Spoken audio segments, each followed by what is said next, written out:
audio.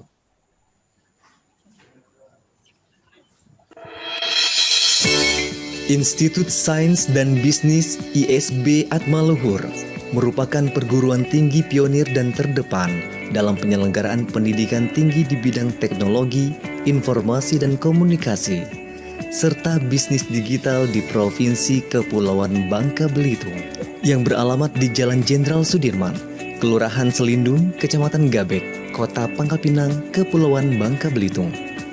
ISB Atmaluhur didirikan oleh Bapak Dr. Andes Jaitun HS, pendiri dan pembina Yayasan Atmaluhur Pangkal Pinang, yang didirikan pada tanggal 27 Juni tahun 2000. Institut Sains dan Bisnis ISB Atmaluhur berdiri tahun 2020 dan merupakan pengembangan bentuk dari Sekolah Tinggi Manajemen Informatika dan Komputer STMIK Atmaluhur yang berdiri sejak tahun 2009. STMIK Atmaluhur juga merupakan pengembangan bentuk dari Akademi Manajemen Informatika dan Komputer AMIK Atmaluhur yang berdiri pada tahun 2001. Sedangkan AMIK Atmaluhur merupakan pengembangan dari Lembaga Kursus Komputer LPK Atmaluhur yang sebelumnya bernama LPK Budi Luhur, berdiri pada tahun 1991.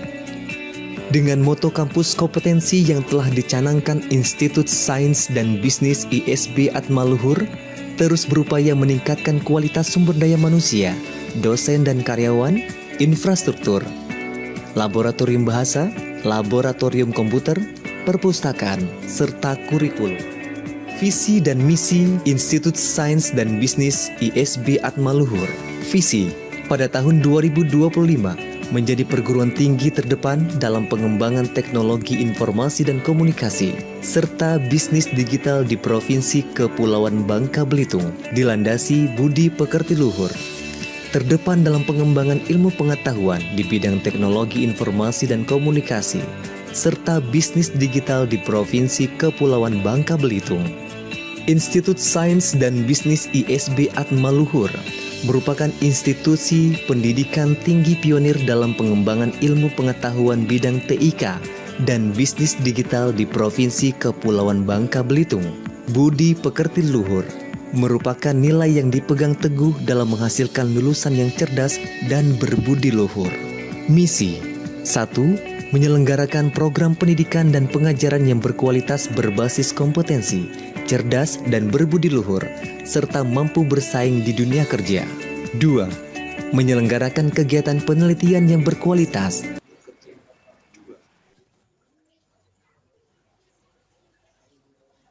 Dear all attendees, we would like to announce again about the rules of the conference. We will start the conference in 1 minute. The 8th CITSM opening ceremony will use Zoom webinar mode. So for now, you can only see the panelists' videos. When you enter the opening ceremony in the Zoom window, you will be given the participant's role. Your microphone and camera may disable. When you, the participants, can turn on the video, we will give you announcement and take the screenshots for the documentations. And please turn off your audio.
Assalamualaikum warahmatullahi wabarakatuh. Greetings to all of us. Ladies and gentlemen, let me deliver the sequence of the opening ceremony of the 8th International Conference on Cyber and IT Service Management.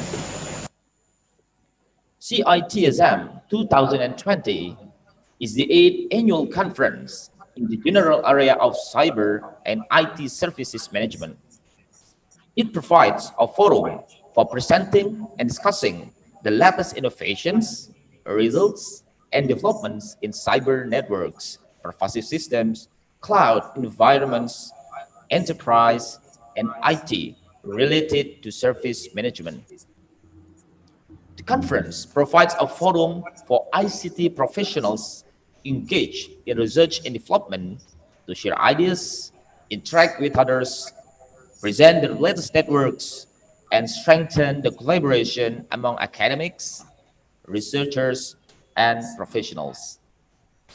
It is a single track, highly selective conference attended by foremost experts in this area from academia, industry, and government. Let's read the rules during the conference. First, be orderly during the agenda. Second, please turn off your audio and video devices during the agenda. The Honorable, the Governor of Bangka Belitung Islands Province, Dr. Haji Erzaldi Rosman Johan SEMM, The Honorable, the Head of Committee of CITSM 2020, Mr. Yusuf Durrahman MSc MIT, the Honorable, Rector of State Islamic University, Sharif Hidayatullah Jakarta, Professor Dr. Haja Amani Lubis MA, the Honorable, the Head of Atmaluhur Foundation, Mr. Hari Sujikianto MM MBA,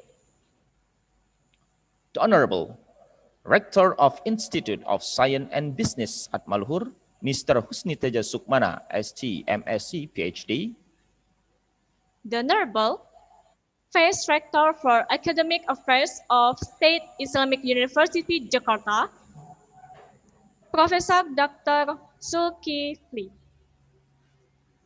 the Honorable, the Dean of Faculty of Science and Technology, State Islamic University, Jakarta, Professor Dr. Lili Soraya, the Honorable, the Chair of the Institute of Electrical and Electronic Engineers, IEEE, Indonesia Section, Dr. Wahyudi Hasbi, the Honorable Professor Ismail Khalil from Johannes Kepler University, Linz, Austria, the Honorable Professor Dr. Nur Haslinda Kamarudin from International Islamic University, Malaysia, the Honorable, all the 8 International Conference on Cyber and IT Service Management participants.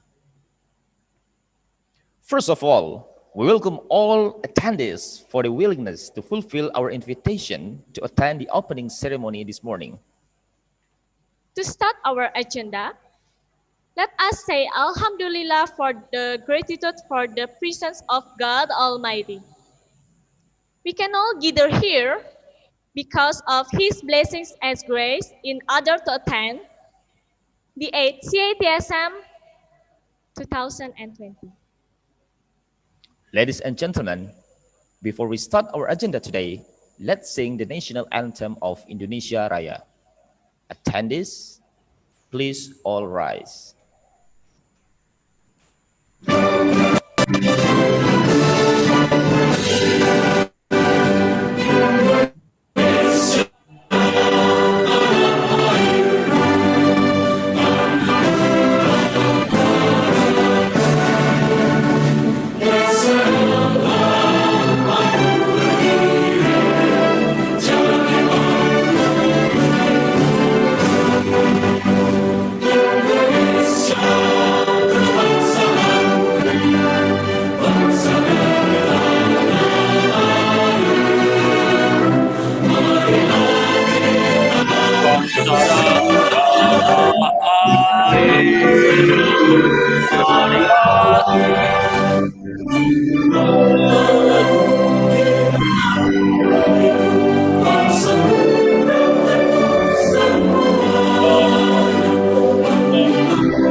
Attendees, please sit. The next agenda is report from the head of committee, the 8th CITSM, by Mr. Yusuf Durrahman, MSc, MIT.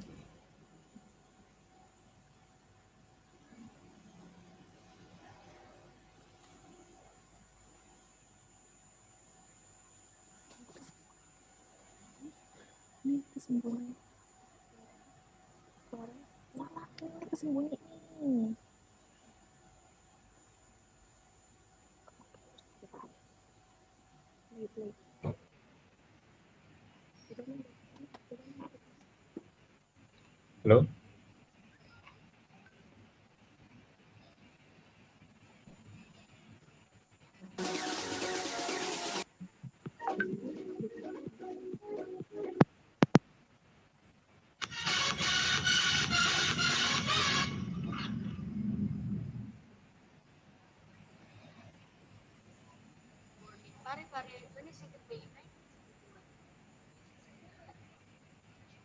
Technology of Sharif Hidayatullah University Jakarta and I think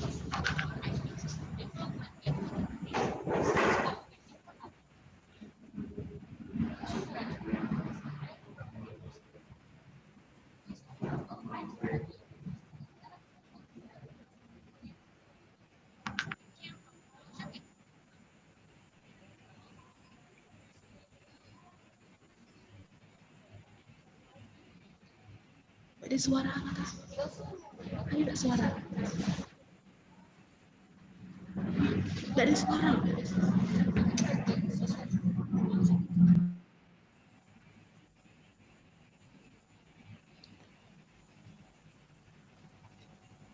Halo. MC langsung dimulai aja MC. Mr. Yusuf, time is yours. Oke, Assalamualaikum warahmatullahi wabarakatuh, and very good morning for all. You can hear me? You can hear me? Yes, clear. Yes. Thank you, MC. It's very sorry for technical matters. As organizing chair, allow me to do some report relating to the conference. For your information, the CITSM 2020 is the annual conference which has been started from the first conference in the year of the 2012 in the beautiful place Lembang, Bandung City. The conference is in the general area of communication information technology, especially in the area of the cyber and IT service management. The output and the outcome of the previous conference has been published in IEEE Explore of Digital Library, which has been indexed in the major indexers, has been indexed in the Scopus and Web of Science. Also can be found now and listed in Simago. Initially, the CITSM 2020 would be held in the last September offline in Atma Luhur, Pangkal Pinang, in this beautiful island Bangka Belitung. However, due to the pandemic COVID-19, after getting approval from the IEEE HQ, this conference has been rescheduled in this October, today and by tomorrow, by virtual. There are 224 paper submission, which is consists of 462 authors. Only 126 papers accepted, which is around 55 acceptance rate only.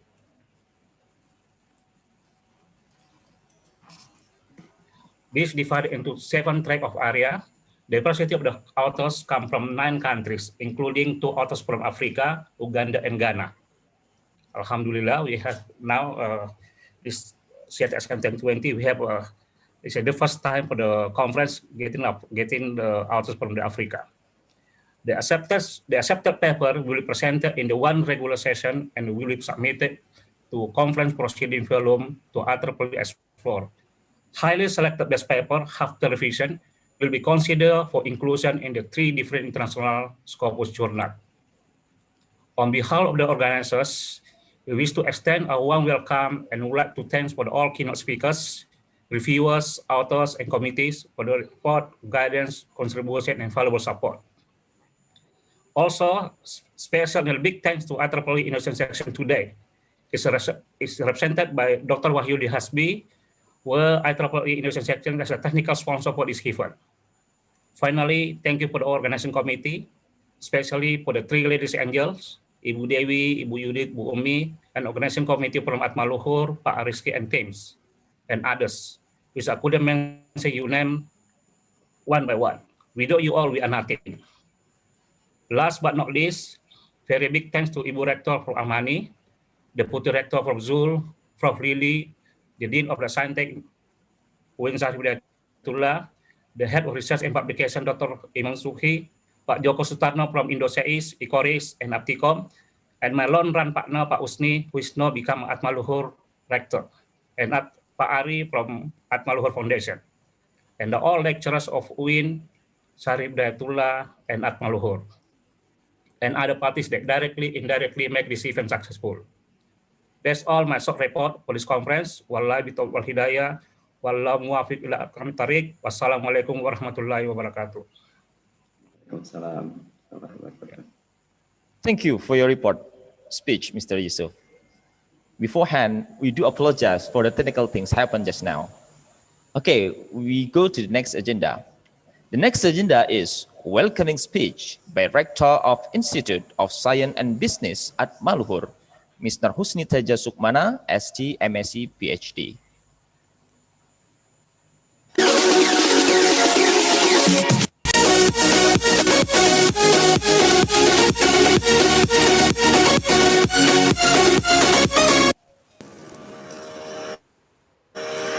Husni Teja Sukmana, PhD, is a doctoral graduate of the Department of Computer Science, University of Sanmon University in 2009. Husni Teja Sukmana, PhD, is a lecturer and chair of the Senate of the Faculty of Science and Technology, Wing Syarif Hidayatullah, Jakarta. The man, who was born on October 10, 1977, has approximately 10 certifications in the field of computer science expertise, both as the instructor, user, as well as the assessor, including certification from the ISO 20000 Foundation and the certification as an SKKNI assessor. This proficient English-speaking lecturer has also experience participating in training held both domestically and abroad country, such as the University Management Training, JK 2012, which he attended in Tokyo and Kuala Lumpur.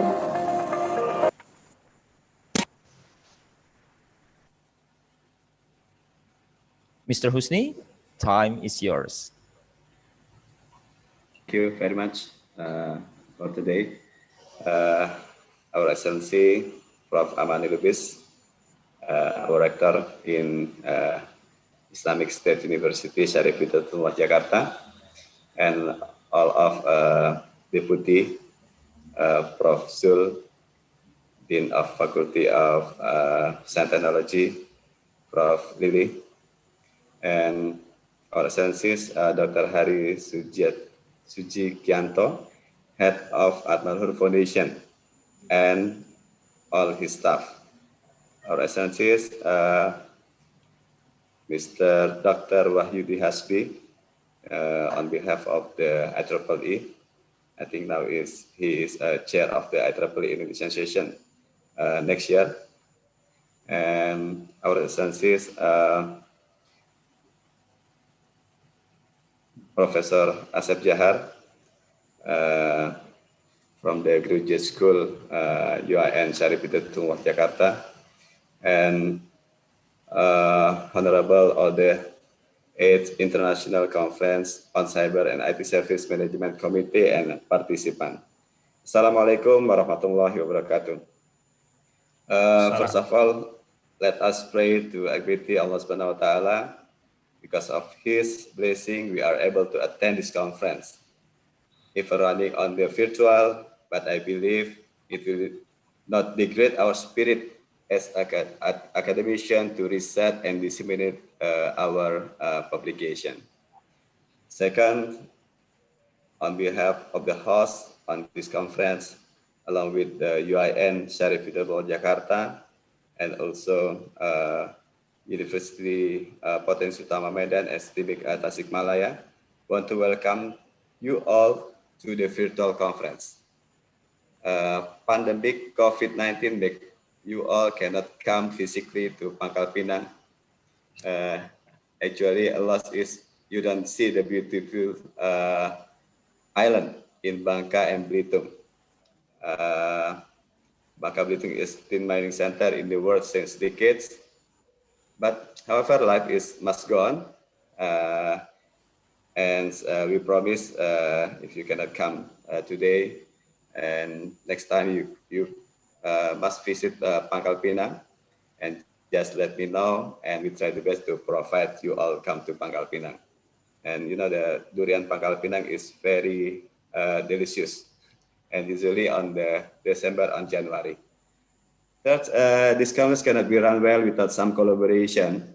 So I would like to thanks to Professor Amani Lubis, Prof. Zul, and their team, is Pak Yusuf, Bu Dewi, Umi, and Bu Yudit, for supporting and to teach us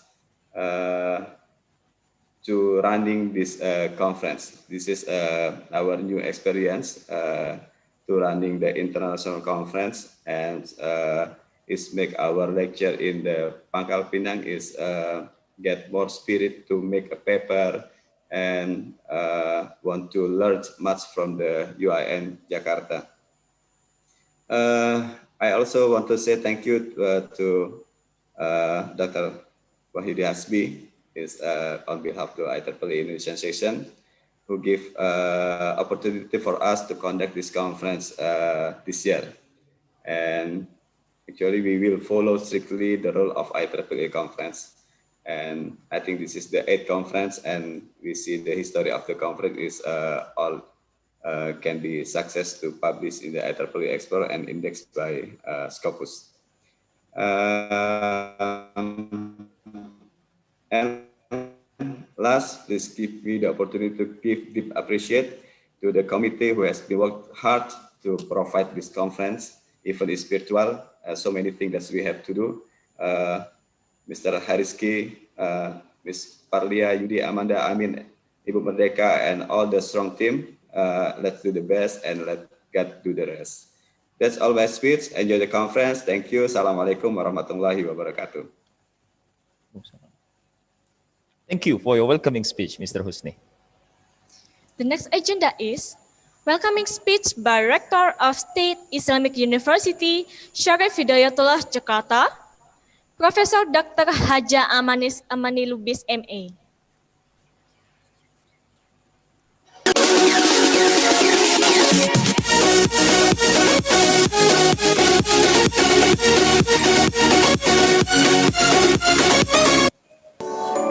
Profesor Dr. Hajah Amani Burhanuddin Umar Lubis, LCMA, born December 22, 1963, is an Indonesian Muslim woman scholar of Mandailing Egyptian descent.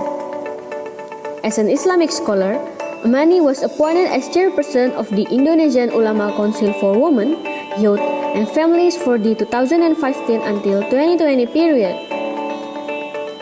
On January 7, 2019, she was appointed as rector of the Syarif Hidayatullah State Islamic University Jakarta by the Minister of Religion Affairs of the Republic of Indonesia, Lukman Hakim Saifuddin.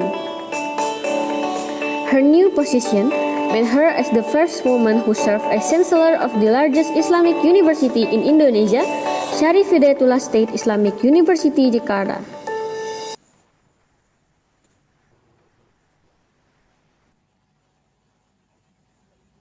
Professor Amani, time is yours.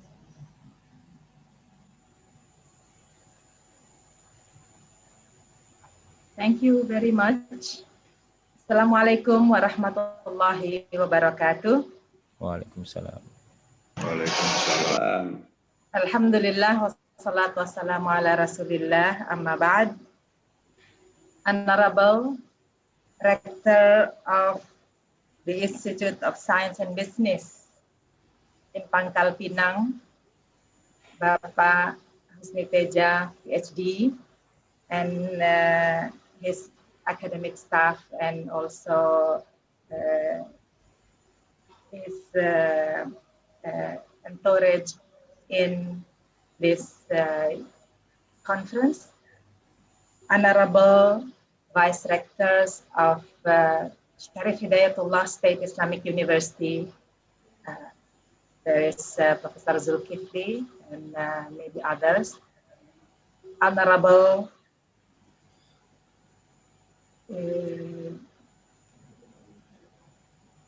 I would like to also address or welcome distinguished keynote speakers from Malaysia and Austria in this virtual conference. Honorable speakers, all of the speakers, and also distinguished guests, ladies and gentlemen.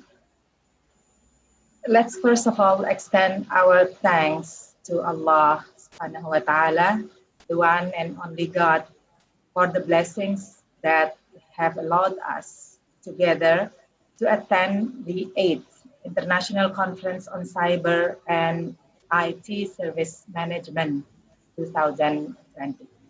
In the name of Allah, the most gracious, most merciful, allow me to open this session this morning along with the rector and also the chairperson of the organizing committee, Bapak Yusuf Rahman, and also others from the steering committee and also the organizing committee. We express our gratitude to all of us who came here to celebrate the 8th International Conference on Cyber and IT Service Management 2020 in Pangkal Pinang from 23rd and until 24th October 2020. We are delighted to inform you that the Sharif Hidayatullah State Islamic University, or UIN Jakarta, an Institute of Science and Business at Luhur, Pangkal Pinang, are organizing this virtual conference. We recognize that cyber issues and IT service management are mutual interests of both campuses, which need special strategic interventions. In achieving this, the first virtual event of CITSM during the pandemic of COVID-19 is organized by Faculty of Science and Technology of Sharif Hidayatullah State Islamic University, Jakarta. CITSM 2020 will be hosted as a fully virtual conference this year, which will be held via the Zoom event platform. Your participation is central to the success of this type of conference, and we are looking forward to working with you to make this experiment as successful, enjoyable, and valuable as we can. CITSM 2020 is the 8th annual conference in the general area of cyber and IT services management. It provides a forum for presenting and discussing the latest innovations, results, and developments in cyber works, pervasive systems, cloud environments, enterprise and IT related to service management. The conference provides a forum for ICT professionals engaged in research development to share ideas, interact with others, present their latest works, and strengthen the collaboration among academics, researchers, and professionals. It is a single track, highly selective conference attended by foremost experts in this area from academia, industry, and government.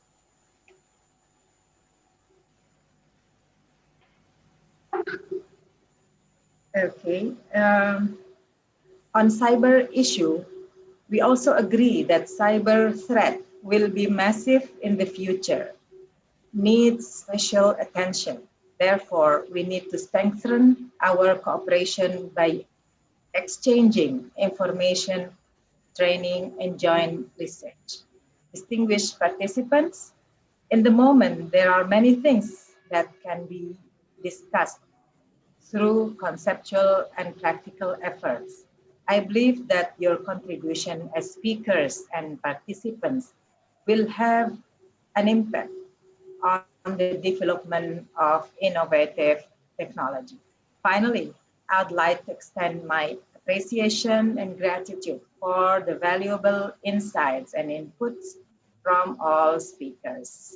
Ladies and gentlemen, hereby I conclude this welcoming remark. I wish you all a fruitful and enjoyable conference. Thank you very much for your attention. Assalamualaikum warahmatullahi wabarakatuh. Thank you for your welcoming speech, Professor Amani. Before coming to the next agenda, we would like to welcome the Head of Department of IT UIN Syarif Hidayatullah Jakarta, Mr. Dr. Imam Subahi. Welcome to this room.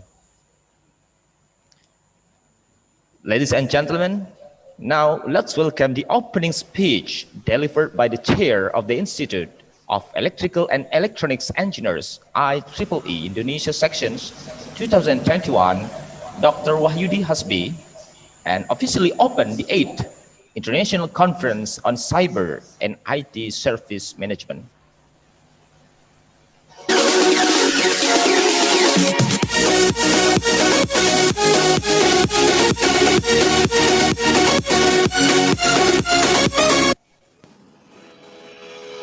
Wahyudi Hasbi graduated from Physics Dep Hasanuddin University Makassar, Indonesia in 2000 and received the MSc degrees in Computer Science from the Bogor Agricultural University Bogor, Indonesia in 2011. He received a PhD in Satellite System from Technische Universität Berlin, Germany. In 2003 until 2004, he was a member of the principal engineer in Lapan Tapset Satellite Development, the first Indonesian microsatellite jointly developed with Technische Universität Berlin. He is also appointed as system engineer and chief engineer respectively in development of Lapan A2 or Lapan Orari 2010 until 2013 and Lapan A3 or IPB satellites in Indonesia, which are in orbit since 2015. Currently, he is appointed as head of dissemination division in Satellite Technology Center, National Institute of Aeronautics.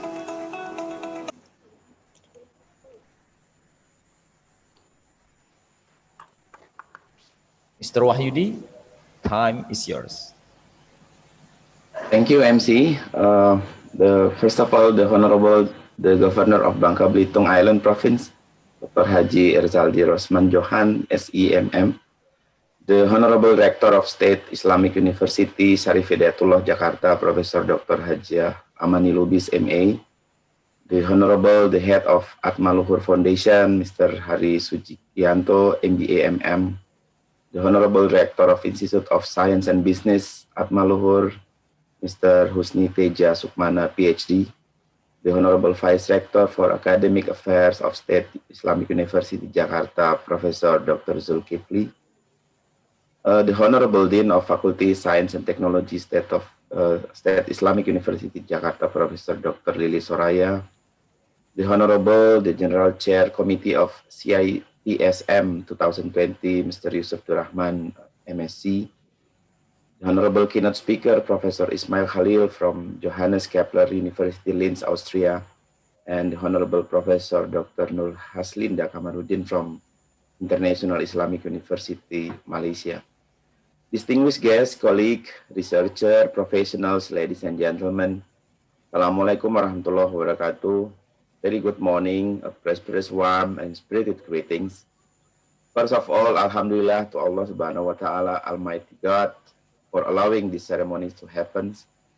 And also let me thanks the General Chair of CITSM, Mr. Yusuf Durrahman Messi, for inviting me to give a speech at the conference opening on behalf of IEEE Indonesia section.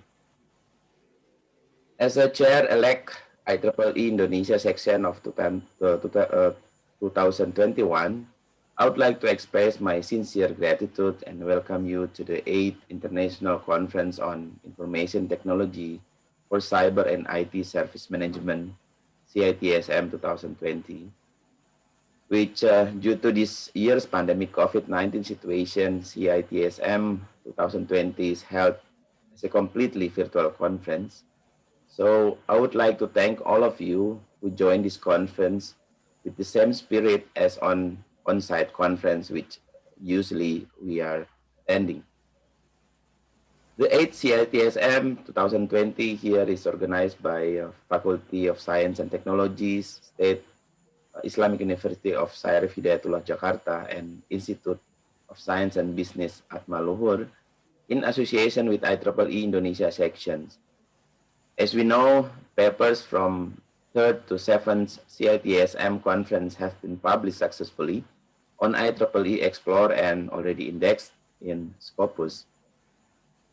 CITSM is the 8th annual conference in general area of cyber and IT service management, which provides a forum for presenting and discussing the latest innovation, result, and development in the cyber network, pervasive system, cloud environment, enterprises, and IT related to service management.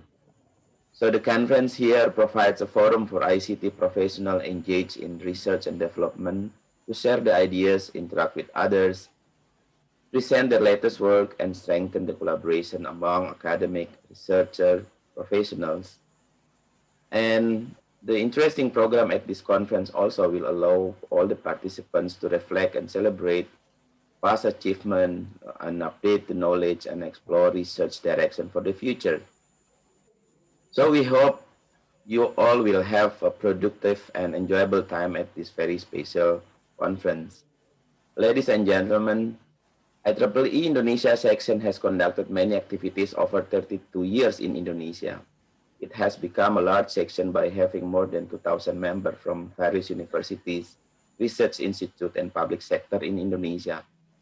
In terms of collaboration, the IEEE Indonesia section has an excellent and mutual relationship with ICT organization, industry, university, and the government in Indonesia. Cooperation with the international conference is only one of the activities among many other activities in the IEEE Indonesia sections.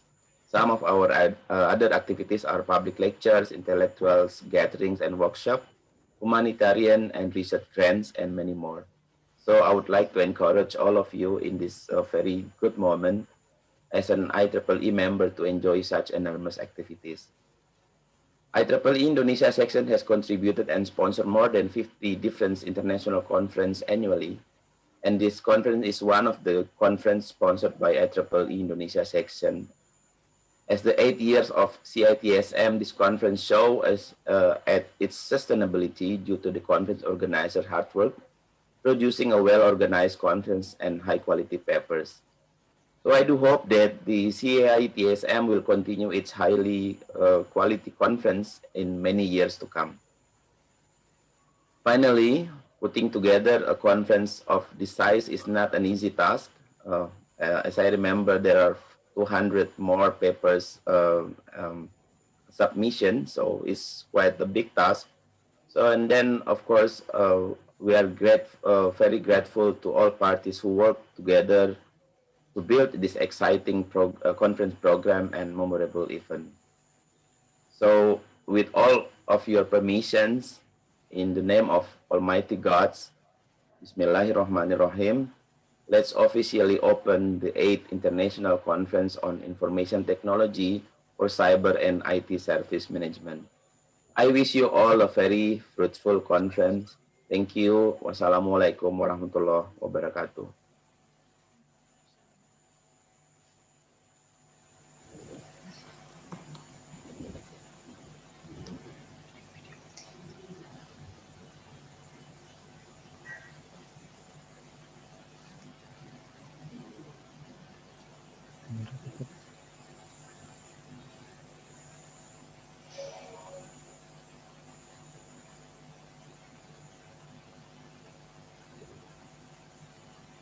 Now we are coming to the montage video of CITSM 2020.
Dear all attendees, we'll replay the video montage of CITSM 2020.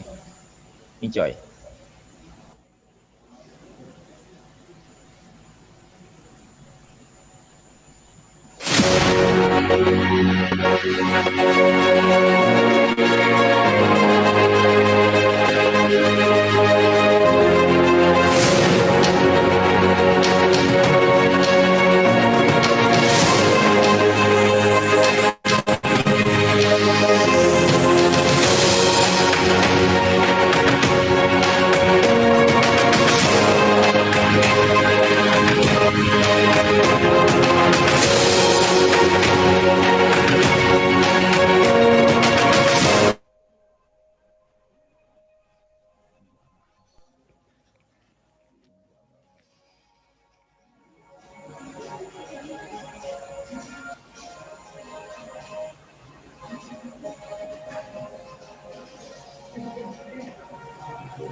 Dear attendees, we are really sorry for the technical things. Before coming to the next agenda, we will have a photo session. For the participants and the others who want to take a photo, please raise hand. Okay, we start.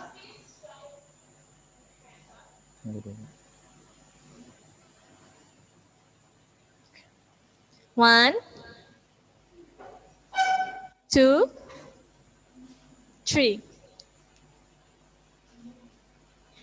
Again. One, two, three. Okay, thank you. Thank you for your opening speech and officially open Mr. Wahyudi Hasbi. To obtain blessing and success this agenda, let us pray together to God Almighty.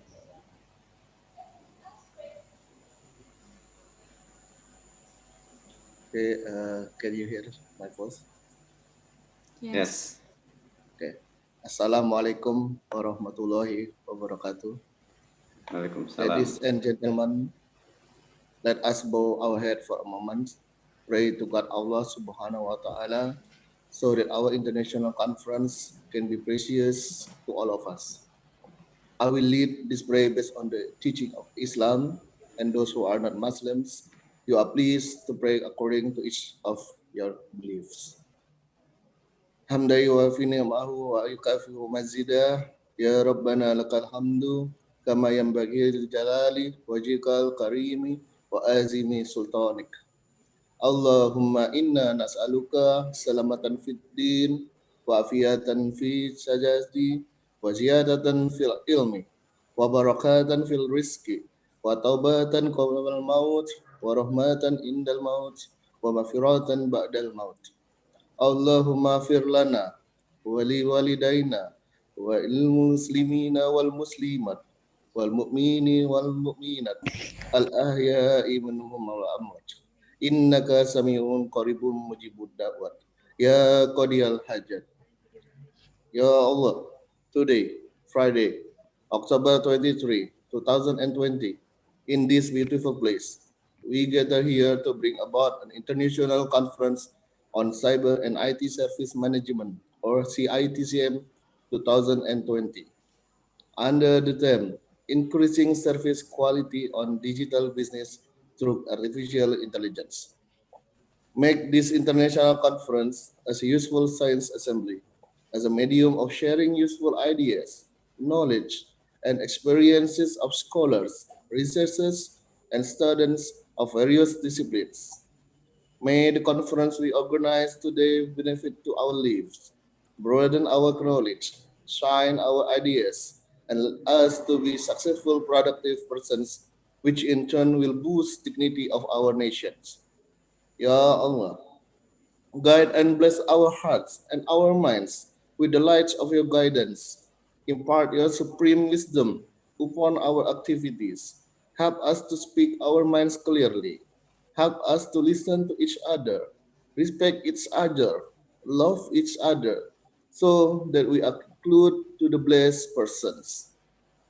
Oh Allah, protect us from unintended temptations, show us the right paths, and give us knowledge and strength to perform good things. Equally, show us and make it clear the bad things, and give us knowledge and strength to avoid them. Ya Allah, you are the one who can fulfill our dua. Rabbana atina fid dunya hasanah wa fil akhirati hasanah wa qina azabannar. Subhana rabbika rabbil izzati amma yasifun wassalamun ala mursalin walhamdulillah rabbil alamin. Amin, amin, amin ya rabbal alamin. Thank you very much. Thank you for the praying. We hope that this conference will run well and all of us can obtain a meaningful insight from this CITSM 2020. Dear ladies and gentlemen, before having our next agenda, we would like to inform you that in this conference, we are having two keynote speakers. For the first keynote speaker, we are having Professor Nur Haslinda Kamarudin. And for the second speaker, we are having Professor Ismail Khalil. Just for your information that this conference is attended by hundreds of attendees, 126 authors, and 2 keynote speakers.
Ladies and gentlemen, thank you for watching the video CITSM. It's very wonderful, actually. Now we are coming to the first keynote speaker, but beforehand, I would like to announce some information related to the Q&A sessions. Before beginning, this is very important rule, actually. So I would like to announce the rule, how we asked the questions to the speakers.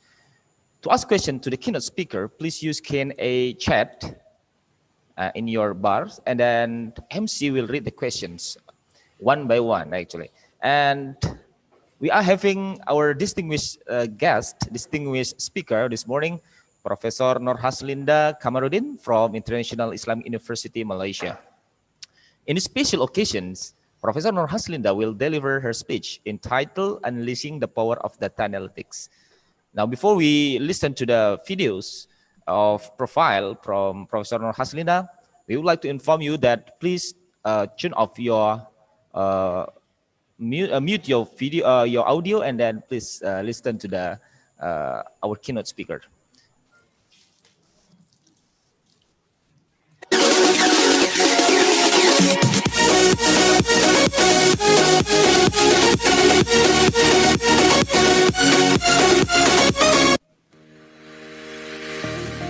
Associate Professor T.S. Dr. Nur Haslinda Kamarudin currently holds a post of Associate Professor in Faculty of Computer and Mathematical Sciences, University Technology Mara or UITM Malaysia.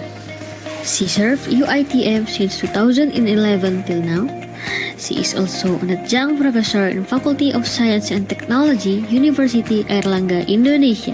She received her bachelor's degree in information technology from University Kebangsaan Malaysia in 2001, followed by her Master of Software Engineering from Malaya University in 2006. In 2013, she is awarded with Doctor of Philosophy from Nanyang Technological University, Singapore. Nanyang Technological University has been named the world's 11th best university in the world in the QS ranking 2020. Associate Professor T.S. Dr. Nur Haslinda is very active in conducting studies on computational intelligence, focusing on effective computing by examining detailed emotion in speech, as well as brain signal patterns captured from electroencephalogram or EEG that will then be able to give insights to stress and anxiety level, as well as the effect of emotion towards various neurological disorder disease such as dysphoria, autism spectrum disorder, deficit hyperactivity disorder, dyslexia, and other related learning disabilities. She is also working in big data analytics, especially in learning analytics that focusing on student profiling and talent development, as well as health analytics concerning about mental health. She had published more than 65 index publications, and her publication list can be accessed through the Scopus website.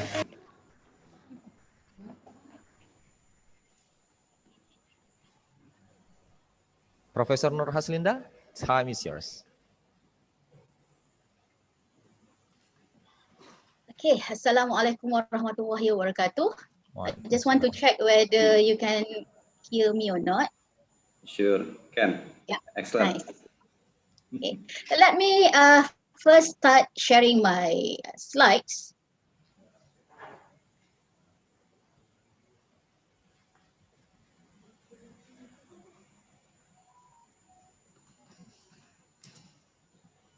Okay, let's begin. Okay, Assalamualaikum warahmatullahi wabarakatuh, and a very good morning to everyone. Today, let me first introduce myself. My name is Associate Professor T.S. Dr. Nasrina Kamarudin from Faculty of Computer and Mathematical Sciences, University Technology Mara, Malaysia. So today, what I'm going to talk about is more on knowledge sharing on data analytics, because now we are talking about IR 4.0, and data analytics is one of the most important component in IR 4.0. So let me start my presentation. So of course, first and foremost, this is what all of us will get basically from the website. So all of us are looking at the keynote. Who is actually this lady giving a talk? So this is the first thing that we do. Okay, we take a look at the name, then we zoom to the picture. So this is what we're going to see. Okay, this is me. And of course, those who have satisfied their curiosity, they will stop there. Okay, this lady named Nohaslinda. Okay, this is her face. Okay, we stop there. But for those like me who is very curious, we want to know more. So what would we do? Basically, we will go and ask our best friend, Miss Google. So this is something that we always do. Okay, take a look at the name. So what we do, we type the name. So why we type the name? Because Miss Google has the knowledge that can actually give us to this whole repository of data. So this is what you get when you go and Google my name. So of course, this is not the latest. This list will interchangeably a long time as more data that we put into the net. So sometimes we think that the list is not good enough. So what we do, we go and take a look at the images. And this is what we see. So we can actually browse. Typically, previously, what we have is only linked to the website. But now we can actually Google and get the result in terms of images. And then maybe images is not good enough. We want to explore more. So in Google, we have this small tab that we can actually take a look at what this lady is shopping, what are the books that she's wrote, and so on. So let's say we take a look at the books. So this is the books that Nohaslina Kamarudin wrote. And fortunately, okay, the shopping list of me is not being displayed. Otherwise, the list will go on and on. So Alhamdulillah, it is not shown here. But what I'm saying here is that all of this is called digital footprint. When we call this as digital footprint, it means that whatever that we do, everything it is digital. And when it is digital, it can be recorded. So imagine we have each one of us have all this information hanging in the cloud in internet. There's a lot of things, and we cannot actually control what is being published about us.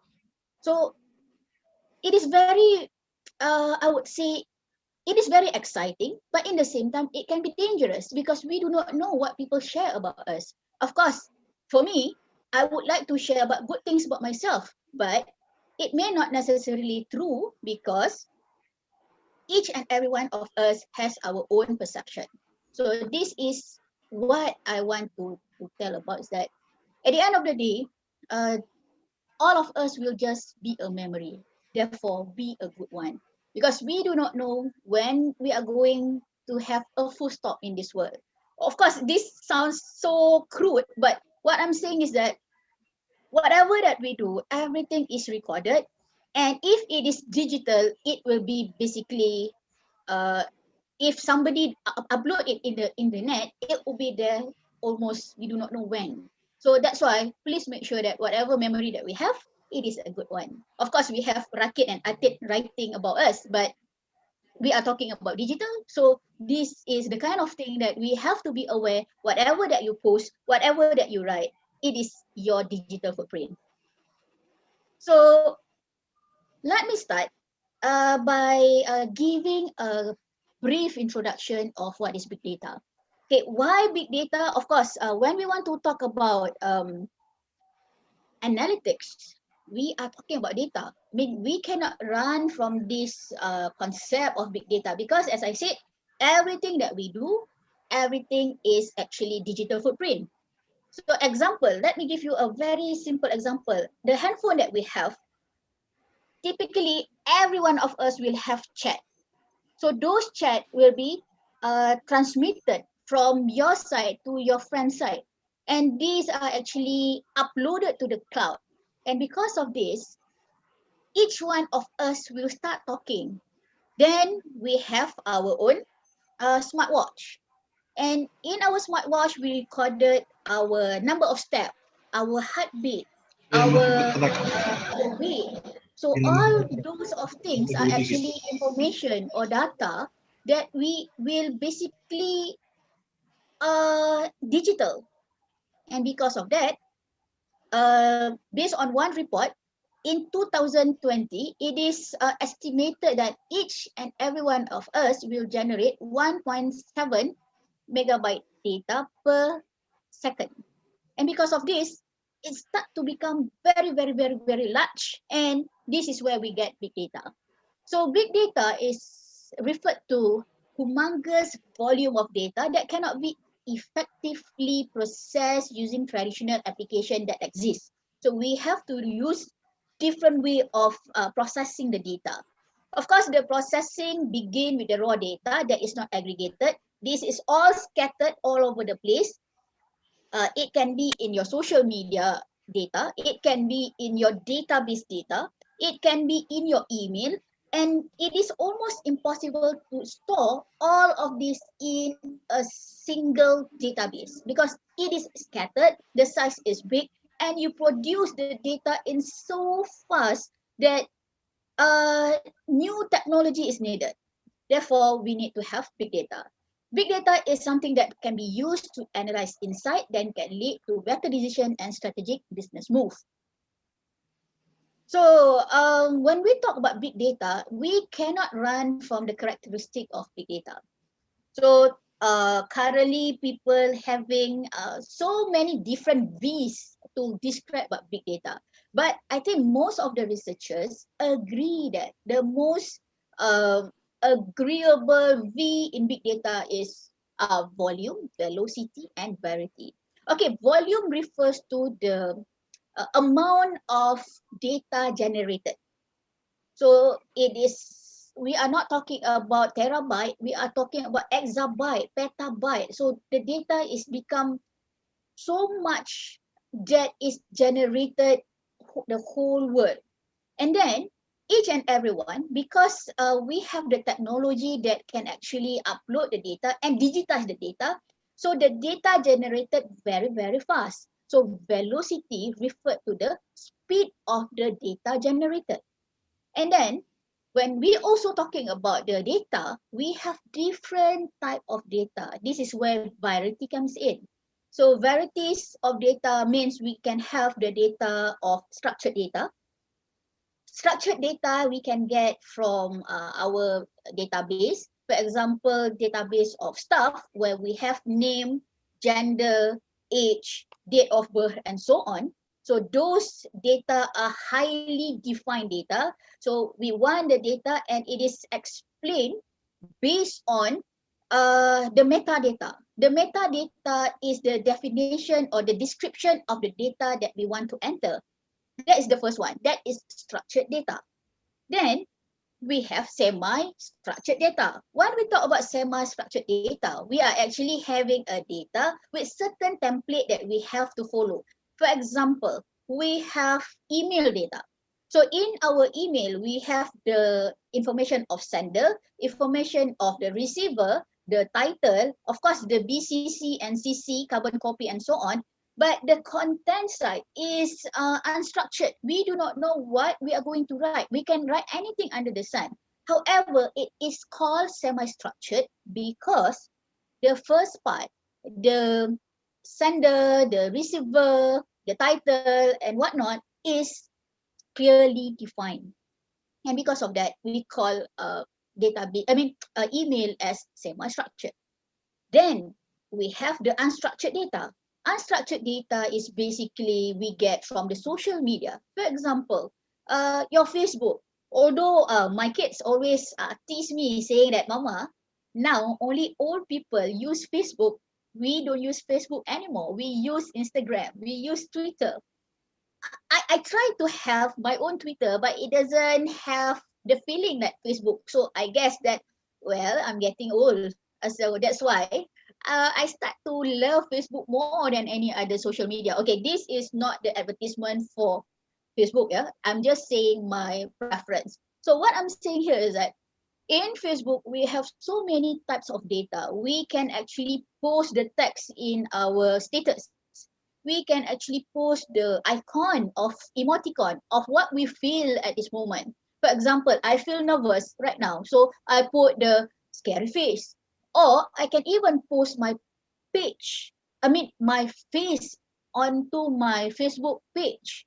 Or I can actually send a quick video or live Facebook using Facebook platform. So the data are having so many different ways of type. That's why this is where big data comes in. So Gartner said in the definition, big data is high volume, high velocity, or high variety information asset that demand cost-effective, innovative form of information processing that enable enhanced insight, decision-making, and process automation. So this is given by Gartner. So now we are looking at data analytics. So now I want every one of us to have the mental picture of big data. So big data basically, although a lot of different researchers claim that it have 3, it can be 4, it can be even 10 V's, the characteristic of big data. But I think I just want to stick to 3: velocity, volume, and variety.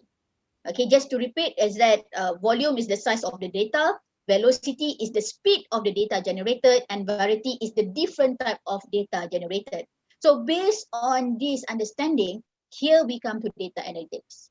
So data analytics is the science of examining raw data to conclude that information.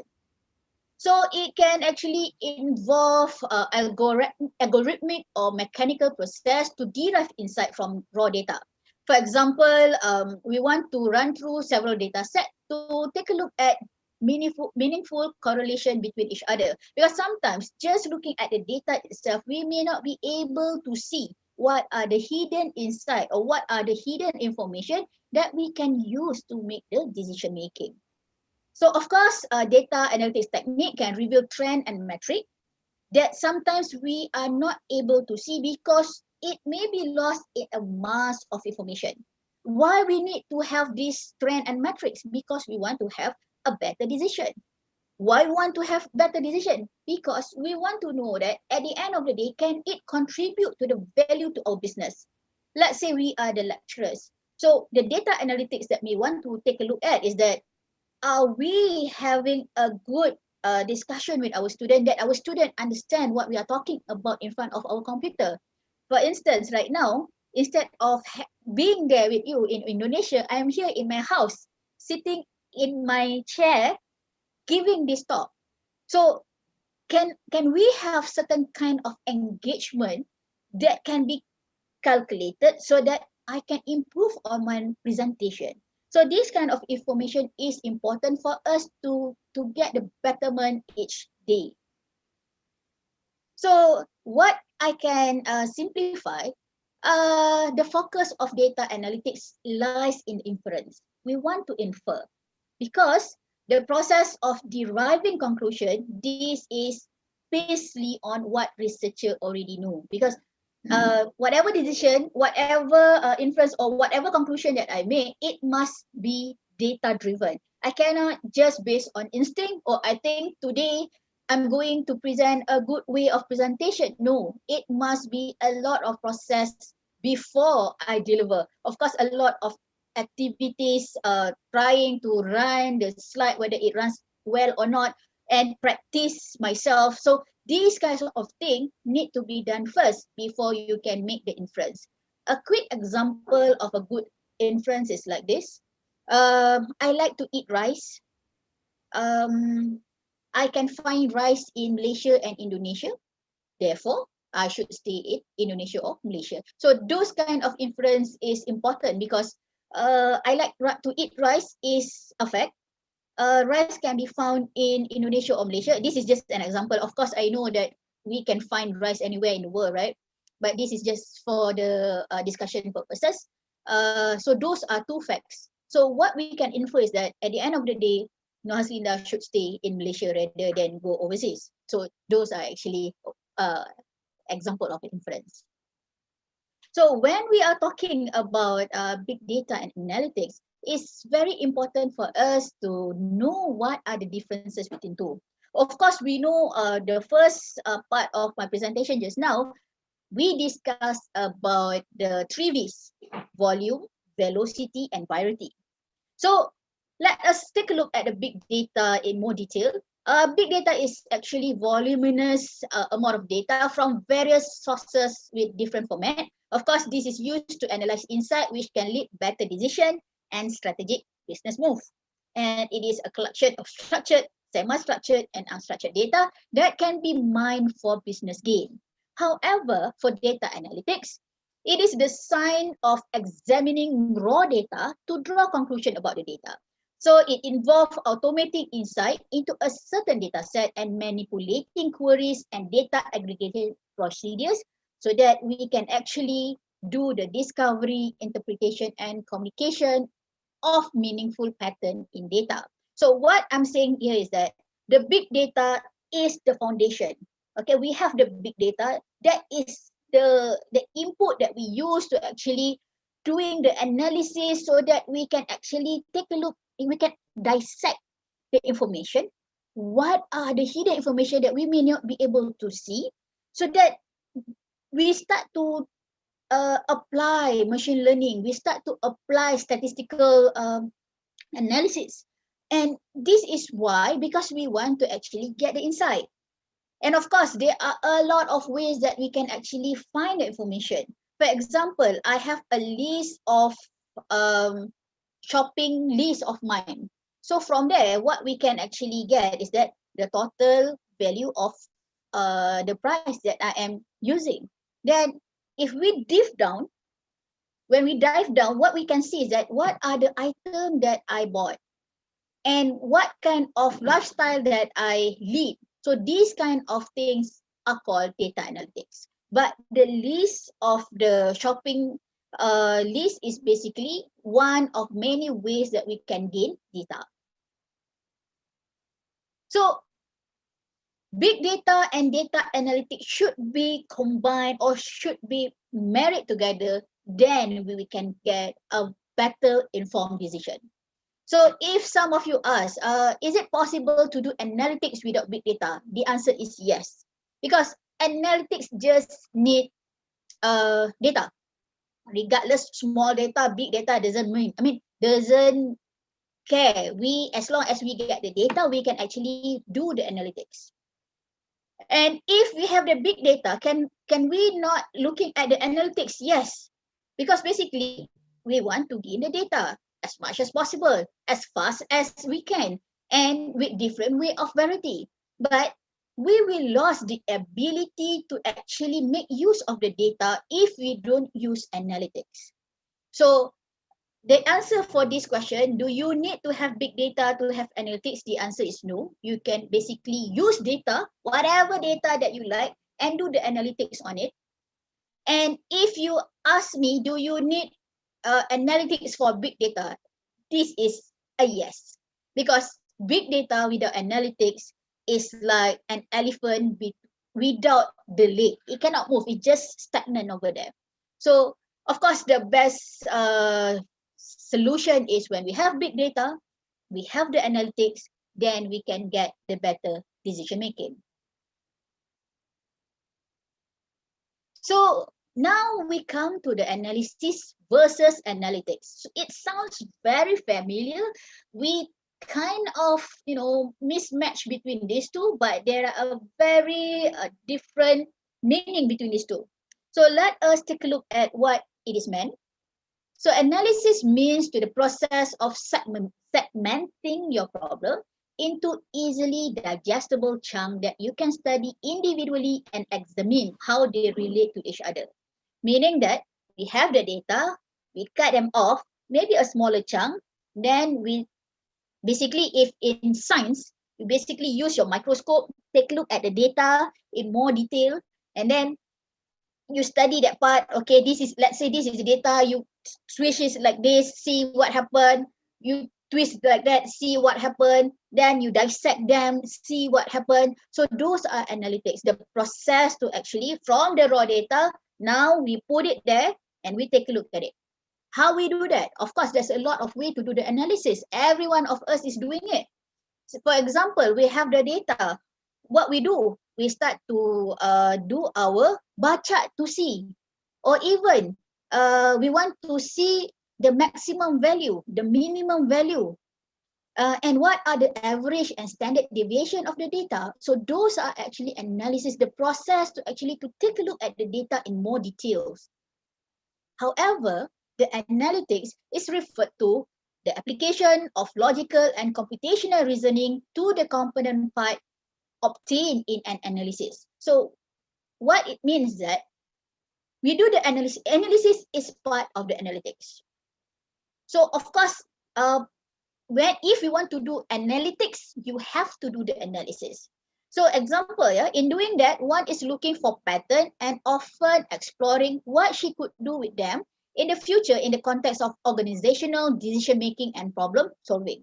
So another thing that we should be aware is that analytics is when we start to use computational method to analyze the data. When we start to use statistical analysis to understand the data better. So those are actually analytics. So let me give you in more structured way of defining analysis and analytics.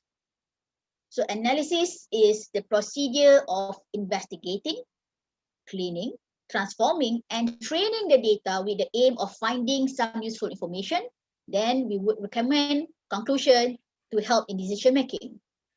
Okay, so those are the process. So we have the data is raw, then we will do the feature extraction. From the feature extraction, of course, we will get we will get some information, maybe the mean, maybe the median, maybe the maximum value, minimum value, standard deviation, and so on. So those are called analysis. But the analytics part is when we utilizing the data, the machine learning, the statistical analysis, and computer-based model to get better insight and make better decision from the data. So if you ask me, okay, I am not interested in analytics, I just want to do analysis, can I make decision making? Of course, the answer is yes. You can make decision just based on analysis. Bear in mind, analysis is basically the core activity and in analytics. If you don't want to use analytics, fine, but you have to use analysis to get the data into some some useful information. But now, remember, we are talking about big data. The data are large. The data are created very fast. The data got so many different type of data. So you may need different way of processing the data. This is, excuse me, this is where you get the analytics. So the analytics is basically utilizing the data, machine learning, statistical analysis, and computer-based model. So from the analysis, maybe it's not good enough what you do, you top up on that. So you want to take a look at machine learning, you want to classify the data, you want to forecast what is going to happen in the future. So those are what we can do based on analytics. So analysis refer to existing data. So we cannot actually predict anything based on analysis, because analysis means we state is as is. You cannot actually base your hunch, okay, I think tomorrow is going to be raining. No. In analysis, you have to base on the facts and figures. It would actually explain how and why past event happened to find logical and computational reason in existing data. Example given. Okay, you take the data every day for 1 month, and during that month, basically you go and fast Monday, Thursday, and you want to see whether your weight increase or decrease. And during the day that you are not fasting, you are not eating any rice. I do not know why I'm so obsessed with rice, but yes, I love rice. So anyway, so those are analysis. So week 1, you take a look at your weight. Week 2, you take a look at your weight. Week 3, you take a look at your weight. And then you compare from week 1 to week 4. Is there any difference? So those are analysis. But analytics basically refer to the future. We want to actually explore the potential future event. We want to take a look at the pattern to figure out what we can do with them in the future. For example, using the same example of weight gain or weight lose. So a month without rice, what is going to happen? So I start to put a statistical model onto my data and project. Let's say I don't eat for 1 month, another month without rice. Will my weight reduce or will my weight increase? So this is where analytics comes in. So of course, if you ask me, both is interchangeable. But if you just want to focus on analysis, fine, it's okay.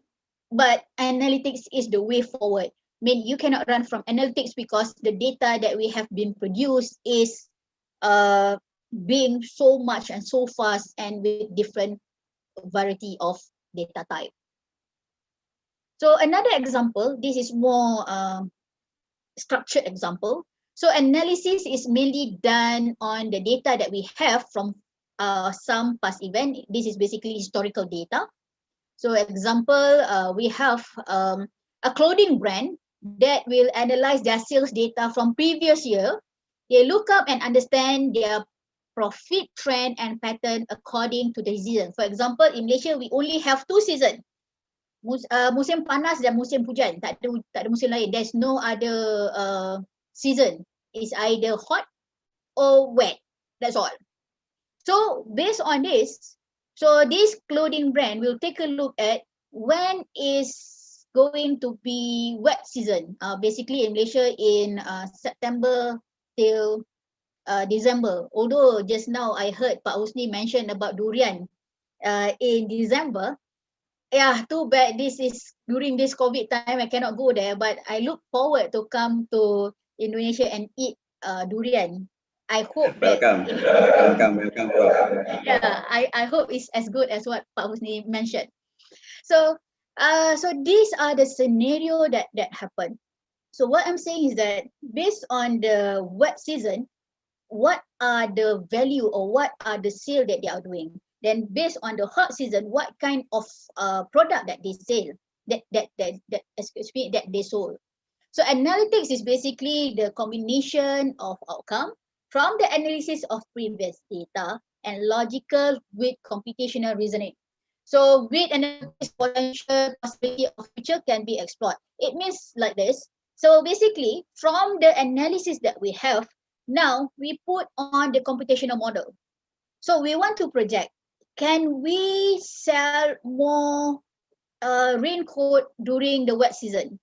Or can we sell more umbrella during the wet season? For your information, in Malaysia, either it is wet or it is hot, most people will wear their umbrella regardless of musim panas atau musim hujan. Somehow we do that because the weather is quite hot and humid. So the same thing here, if the brand is planning to launch some new summer collection, would it be feasible to launch it during winter season? And of course, we need to have previous data to guide us to make whatever decision for the benefit of the profit and business that we are having. So in a summary, data analysis is examining the past, whereas data analytics is predicting the future. So by saying this, I'm going to introduce 4 different type of analytics. Of course, I'm sure that all of us are familiar with this. I just want to share so that we can actually refresh our knowledge and have better discussion later. So descriptive analytics will actually answer what happened. So from the data, we will basically put all this information. So have the numbers of views gone up? Are the sales stronger than last month? This month compared to the last? So what is saying that we just based on figure and fact. So this is descriptive analytics. So basically we just list down all the data and then that is what we call as descriptive analytics. Of course, it sounds so simple, but it's not that simple. Later we take a look in more detail. Yeah. So diagnostic analytics will tell us why it happened. Okay, my weight increased last month. Why? Oh, I eat a lot of rice. Okay, now I blame rice. Okay, maybe I should say I eat a lot of junk food, for example. So Durian. Korea as well. Yeah, so those kind of things is that the question that we want to ask is that did the weather affect the drink sale or did the latest marketing campaign have some impact on the sales? So we want to know why such thing happened based on the data that we have from the descriptive analytics. Then we want to predict the future. What happened if I continue to eat junk food? If I continue to eat fried chicken, so will my weight increase? Okay. Will my size from L going to double XL and so on, or will be reduced? Okay. So those kind of prediction forecasting is answered in predictive analytics. Last but not least is basically our prescriptive analytics. Basically, uh, what we can do to make it happen. For example, okay, my aim is to reduce my weight. Okay, so what I should do based on this data, this data is already available. So I can predict if I do this, this would happen. If I do this, this would happen. So what I'm going to do about the data? So that is prescriptive analytics.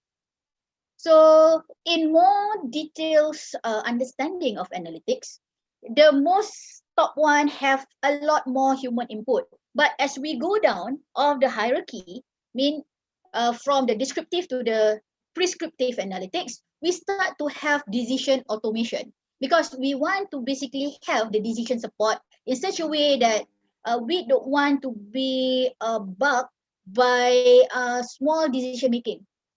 So those simple decision making should be done by the machine since we have all these analytics. And of course, it will actually translate it into action. So descriptive analytics will basically we take a look at data aggregation. Data aggregation example like maximum value, minimum value, standard deviation. Then we will use a lot of data visualization. So we want to see the data, okay, which goes up, which goes down, what happened. So this is basically very comprehensive and accurate based on live data that we have. Then diagnostic analytics is basically answering what is happening. So we must have to be able to drill down to the root cause, why such thing happened, so that we can actually have the ability to isolate the unnecessary information. Then we do have predictive analytics based on the data, what is going to happen in the future. So sometimes we use statistical model, sometimes we use neural network, sometimes you use machine learning. So because we want to know and we want to predict, of course, we don't have the ability to know everything in the future. But based on the data, what we are saying is that, okay, I have this mathematical model. I want to run this mathematical model. Can I actually predict what's going to happen in the future? And of course, as we go along, we will improve the model based on whatever data that we have. So prescriptive analytics basically use optimization. Okay, right now I'm here. So based on this data, I want to be here. So how I'm going to go from here to here? So basically, we need to use prescriptive analytics. It will use optimization and simulation algorithm so that we can actually advise what are the possible outcome. Because we want to answer, okay, what I need to do from this level to this level. So what are the margin we are talking about? So this would be described in prescriptive analytics. Sorry, Miss So when we talk about, Professor, your time is 5 minutes more. oh, okay, then I go very, very fast then. So analytics timeline is basically descriptive and diagnostic is about the past, and predictive and prescriptive is about the future. So I think I'm not going to talk about the details of the descriptive and all the different type of diagnostic analytics, because time is very, very jealous of me. So what I'm going to give is basically just a quick view of the whole thing. Before one of them is that what are the difference between artificial intelligence and machine learning? Because everybody like to use this bombastic jargon. AI is basically the any form of intelligence shown by the machine which resemble how human think, whereas machine learning is part of the AI. So this is the ability to predict outcome without being explicitly programmed to do so, meaning that with machine learning, we can actually predict what happened. And of course, we can have the statistical understanding as well. So I'm going to go very, very fast here. Then what I'm saying here is that as a summary, descriptive analytics and diagnostic analytics will look at the past about what happened and why it happened. And if the future, we are talking about the 2P, predictive and prescriptive. This is basically to make the forecasting. And of course, we want to actually have some advice what action we should make to make sure that it can affect those outcomes. So let me start giving you one example before I finish my speech. Of course, we know that coronavirus has attacked the world. Last week alone, these are the information given by the authorities about the case in Indonesia, and this is also the case in Malaysia. So using analytics, what we can do is actually a lot. For example, okay, this is another statistic based on the world situation. So basically, this given the 5 top countries that actually affected by COVID. So this is where we have our descriptive analytics, where we have all the data given to you, okay, based on fact and figures. Those are listing what happened. So those are actually descriptive analytics. And usually we will use a data visualization so that it can make it easier for us to actually churn a lot of data, and yet, oh, okay, in Malaysia, yesterday we have 847 new cases. And we have like 486 new cases that are recovered. From this, we come to diagnostic analytics. Diagnostic analytics is actually explaining why such thing happened. So this is the descriptive analytics yet. So it said that, okay, we have cluster Tinusa, cluster Long, cluster Sao, and the trend. Then we have the explanation of the cluster. The explanation of the cluster is what we call as diagnostic analytics, because we want to be able why such thing happened. Then this is again the diagnostic part, where it shows that which wave is actually caused by what. So it is kind of explaining why it happened. Then we start to have our predictive analytics. For your information, this is the statistic given by the National Health Ministry of Malaysia. So we actually predict that if we do not follow standard operating procedure, this would happen. Of course, this is basically July 2020. Now they improve the model saying that. So this data is very recent. Yeah, we are actually now here. So if you take a look here, is that what I'm saying, the statistic, it is actually based on R0 1.6 actually based in Malaysia. Yesterday they mentioned down to 1.4, but actually the number is still very, very high. So this is very worrisome. And of course, I cannot show the example of prescriptive analytics because this is made by the Ministry of Health, and this data will be used to make the decision whether to close down for MCO or not. So let me share final one, what are actually the coronavirus cases in Southeast Asia.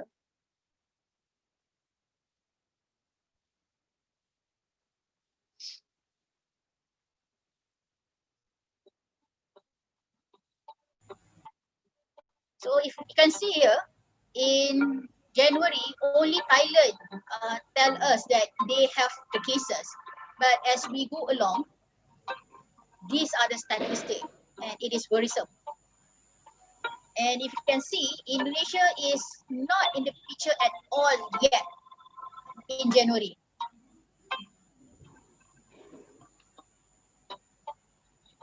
Singapore is always on top at the earlier pace.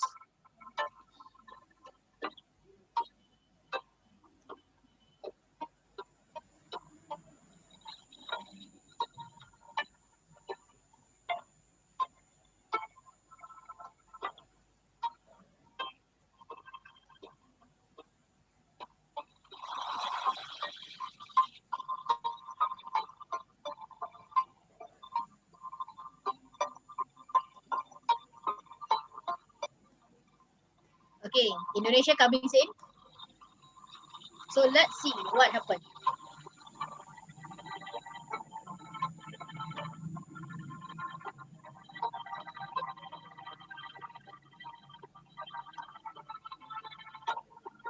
Malaysia got a lot of cases at this time. And for your information, now, during that time, that is when we have our political turmoil.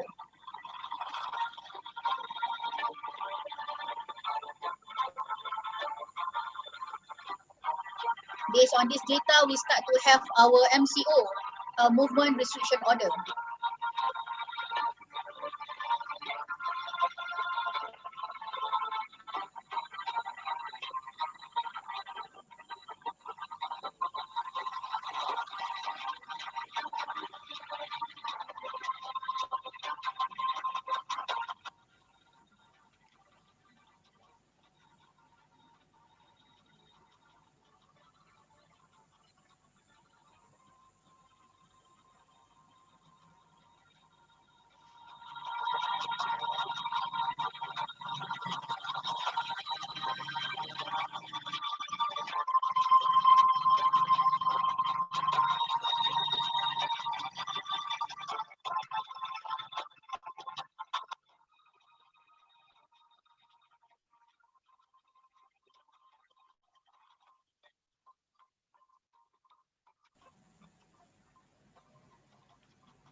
Okay, see that Indonesia is picking up.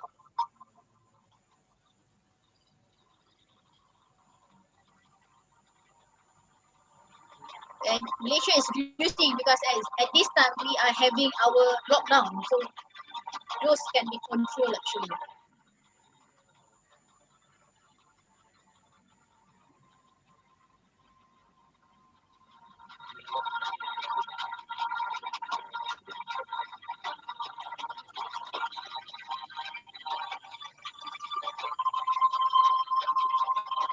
And by 16 June 2020, Indonesia start to surpass everyone.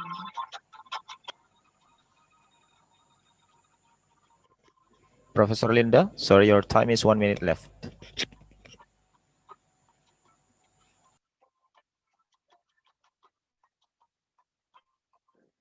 So with that, I would basically urge each and everyone do take care because this is very important. And from that example, we can see that how data analytics can help us to make the decision and actually help us to save more life in the future. With that, I thank you. Terima kasih. Thank you very much. Thank you very much for Professor Nur Hasina Kamarudin for your great presentation and comprehensive data and then very meaningful speech. But before we coming to the question and answer sessions, we would like to greet Dr. Sopian Shah, Director of National ICT Center. Welcome to this chat room, Dr. Sopian Shah. Thank you very much. Assalamualaikum warahmatullahi wabarakatuh. Thank you for Waalaikumsalam all. warahmatullahi wabarakatuh. Now we are coming to the next agenda is that question and answer session. We are having quite a lot questions from the participants actually, Professor. So due to the time very limited time, actually just 10 minutes, we have selected 3 questions and maybe the rest of the questions will be delivered to your email or they can contact with you in person.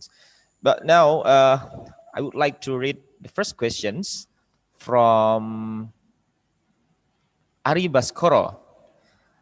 Ari Baskoro is the student of international relations from Gujarat University, India.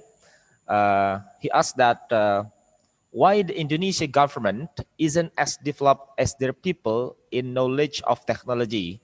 For example, I saw the website representative of People Council had been hacked by anonymous. Even the building of representative of People Council is sold on online shop by Indonesian people. And how to solve the cybercrime in Indonesia, that is my opinion, is more sophisticated, the criminals, than the government. So he asked about that. And then Professor Nur Hasinda, time is yours to answer the questions. We'll give you maybe more or less 2 minutes because we have the next questions. Thank you. Okay. Please, Professor. Okay. Wow. What a question. So, well, first and foremost, I am not in position to answer for government of Indonesia because I am basically Malaysian. Well, from what I can see is that I think we need to have, I mean, we cannot blame the government themselves, okay? Because of course, we have so many other things that we want to do at one time. So what we are seeing is here is that don't you think it's better to have a good community that don't do any crime rather than we want the government to cater for the people?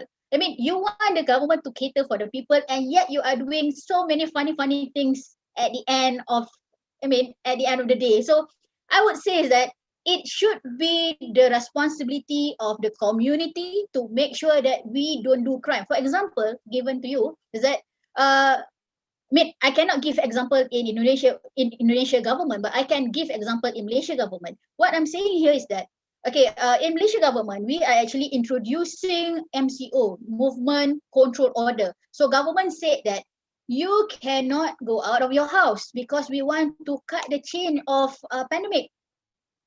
So what we need to do our responsibility as not going out. Of course, government cannot control in each and every one of human behavior. This is our nature. We like to actually, if people ask us to do things, we basically don't want to listen, right? Because it's like why should we listen to it? But don't you think that it's the responsibility of the community to basically take care of each other? So in this example, you ask, the Indonesian government may have their focus on different things. That's why we need to educate people that doing crime is not the way forward. Because otherwise, the effort, the time, the money of the government will always trying to solve the problem of hacking, of of the crime and so on. I think it would be better if we have this collective um, responsibility, so that instead of blaming the government, we should work together with the government for the betterment of each and every one of us. That's my answer. Thank you very much, Professor Nur Haslinda, for the very insightful answers, actually. And I hope that it answered your question, Mr. Ari Baskoro. And we move to the next questions from Khadijah Hulia. Assalamualaikum, Professor Nur Haslinda. Glad to meet you again. I'm Khadijah from UIN Jakarta.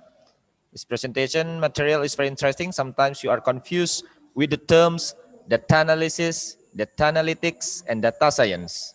I believe that all terms are related to one another. What do you think about it?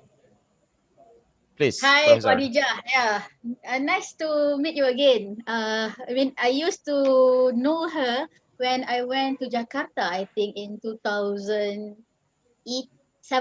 or 18, something like that. So nice to meet you here. So yes, that's true. We already, I mean, we always basically interchangeably use the term of data analytics, data analysis, and data science. So data science basically embodied different domain of study. So basically in data science, we have three. We have the programming part, we have the mathematical and statistical part, and we also have the domain knowledge. So all these three information is combined together, being a multidisciplinary field that is called as data science. Then to answer the other two, in data science, we do data analytics. In data analytics, what we do is that, first, remember, in my presentation, I mentioned that we need to do the data analysis. Data analysis basically from the data, from the raw data, we go and take a look at the nitpicking of the data. We want to take a look at the data, whether they got insight or not. They have hidden information that we may not be able to see. So that from the analysis, we top up the statistical understanding or even machine learning, so that we can do the digital um, forecasting, the digital modeling. So this is where we have data analytics. So basically, to summarize my answer, data science is a combination of three main knowledge. We have the programming and computer science, we have the statistical and mathematics understanding, and we have the domain knowledge. From these different domain, we combine them together. Those are basically the sorry, I am distracted by this. They are actually based on what we are talking about, data science. Then in the data science, of course, we have to do data analysis. As I said, data analysis, we want to take a look at the data in more detail. Then on top of that, we want to use our mathematical model, our machine learning model, to see how the data can actually help us in getting the insight. So of course, all of them are interrelated. We cannot leave one behind. So I hope that is answering your answer. I mean, answering your question, Warija. Thank you very much, Professor Nur Haslinda. We still have a couple of minutes for the last questions, and this is very interesting because many questions come to this chat room, and then I have to select which one is the best one to be raised in the questions. So this is the last questions from Mr. Eza Budi Perkasa. Mr. Eza Budi Perkasa is from Institute of Science and Business at Maluhur, Pangkal Pinang. He asked that in your slide you say digital footprint. Since this is his first time knowing that term, would you please explain more about that? More detailed but brief, because our Okay, time is very limited. okay, Yeah, thank understood. you. Please, 2 minutes, Professor. Okay, thank you. When we are talking about digital footprint, each and everyone will have our own data, meaning that I have my own handphone. Whatever data in my handphone is mine. So, of course, you have your own handphone as well. So, because of this, we are actually having our digital data recorded. It depends. You can actually save them or you can actually discard them. I mean, it doesn't matter as long as it is your data in a digital form. And that's why it is a digital footprint. Another example is when you go and browse your web browser. When you browse your web browser, so you are actually leaving the trail of whatever history that you take a look at. For example, if you go and Google Nohaslinda Kamarudin, then you go and Google University Teknologi Mara, and then you go and Google Universitas Airlangga, and you go and Google UIN Jakarta. So all of this information is actually stored in your computer. So this is what we call as digital footprint. So whatever you do, it can be linked back to you. For example, another good example is basically your uh, Facebook page. Again, I use Facebook example because it's very easy for me. So Facebook means whatever that you put in Facebook would be in the cloud, and we do not know where it is located. Example, I post myself doing funny face, for example. Then suddenly I don't feel like I don't like this page. I mean, I don't like this image, so I want to delete. Yes, you can delete from your page, but the data is already there. You cannot actually go to the specific physical location of the data and go and delete. No, it doesn't work like that. So it will be there forever hanging. So that's why I said, whatever you do, please make that whatever memory that you are doing is a good one. Because we do not know when this picture come and haunt you back. Uh, I hope that it answer you. For example, let's say now I have a good friend. We always take pictures together. Then suddenly I fight with her.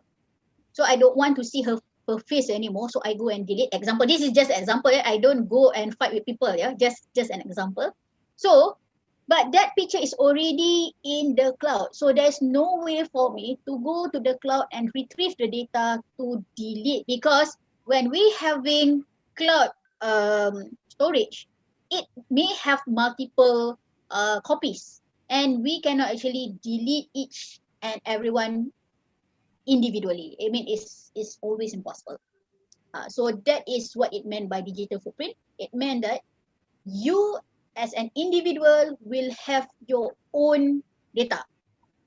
The question is whether you want to upload on the net or not. So those are actually your choice.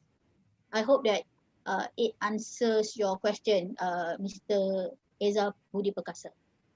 Thank you very much, Professor Nur Haslinda. I think this is very interesting, and I think that's the end of the Q&A session. But before we move to the next session, which is the parallel sessions, we will give the certificates for Professor Nur Haslinda, and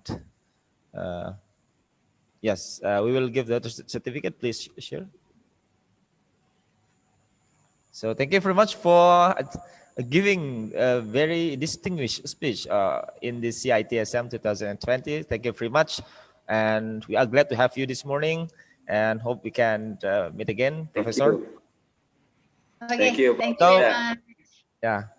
So, ladies and gentlemen, this is the end of the Q&A sessions, and we will move to the next agenda. But before that, we would like to inform announcements. We would like to inform some information that after this, we will have a parallel session, and there will be 5 tracks for the sessions. And you are advised to choose the rooms that correspond to your sessions. And in each room, there will be a host and a moderator. So make sure that you get the link and strike directly to the room. And after parallel session, after break, we will have the second keynote speaker from Professor Ismail Khalil. And please be in time. Means that 15 minutes before 1:30, you should online on this chat room, on this chat Zoom, and then we hope that we could be back in this room in time in 1:15. So 15 minutes before 1:30. So ladies and gentlemen, thank you and enjoy your parallel sessions. Okay, before we close this keynote sessions, keynote speaker session, keynote speech, we would like to have a photo sessions. Okay, we are preparing for that. Ready? Please, all attendees and panelists, raise your hands. Raise hands.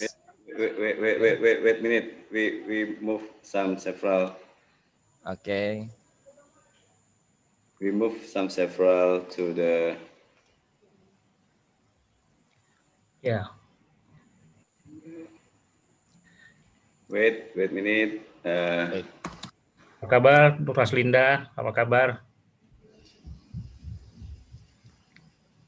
Ya, baik Pak. Jadi kalau udah after pandemic come to Indonesia, eat durian together. Looking forward actually. I'm looking forward. We can get drink again. Mr. Sofian, apa kabar? Ya. Pak Rektor ISB Husni Taja.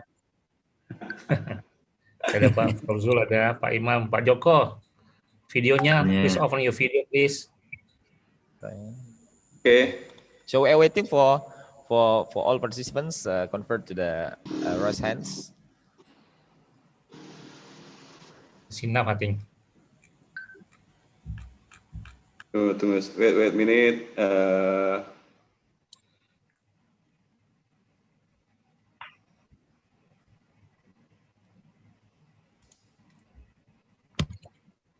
Okay, already.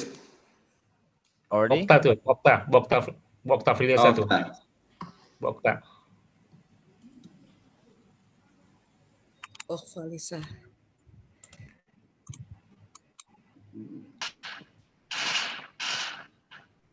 Okay, it's enough.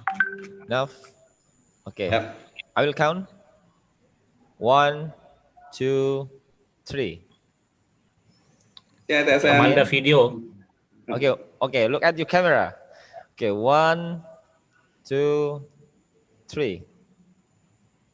Thank you. Okay, thank you very much for all of your kindness to spare your time to. Oh, once more. Okay, once more. Okay, wait. Sorry. Once more. Wah. Okay, let's count. Wah, Pak Eza Open Budi. your video. Okay, open your video and then raise hand. Okay, ready? Yep, Pak Eza. One, 2, 3. Wow, Professor Haslinda is different, yeah. Okay. Okay, thank you very much, everyone. Thank you very much for our special speech. Give round of applause for our keynote speaker, Professor Nur Haslinda Kamarudin from International Islamic University Malaysia. Thank you for your time, for your speech, and we would like to welcome you when you come to Indonesia and eat durian with us. Thank you very much. And Professor, thank you, Professor. Don't forget for attendees that after break we will have our second keynote speaker from Professor Ismail Khalil, and then I hope that all of you can stand by in your room at 1:30 p.m. And ladies and gentlemen, enjoy your parallel session after this. And finally, wassalamualaikum warahmatullahi wabarakatuh. Waalaikumsalam warahmatullahi wabarakatuh. Halo Pak Hamka.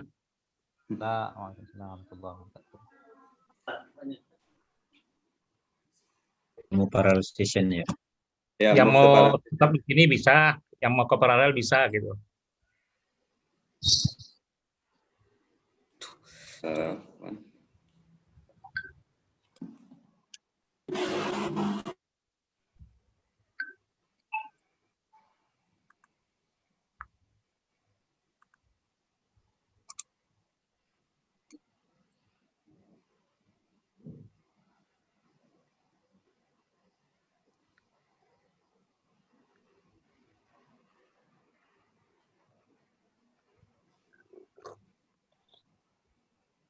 video slide-nya Bu Dewi.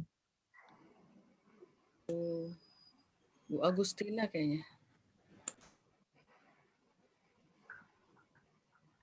Halo Pak Imam, pahamkah? Pahamkah? Pak Yusuf udah seger ya? Ya, masih sakit Pak. Dikasih apa itu sama istrinya itu? Doanya Ustaz Hamka kali ini. Oh iya. Amin. Doanya Kiai kabul. Amin, amin, amin. Sukses Pak Rektor. Ya Pak, kenapa? Terima kasih Pak Hamka. Waduh.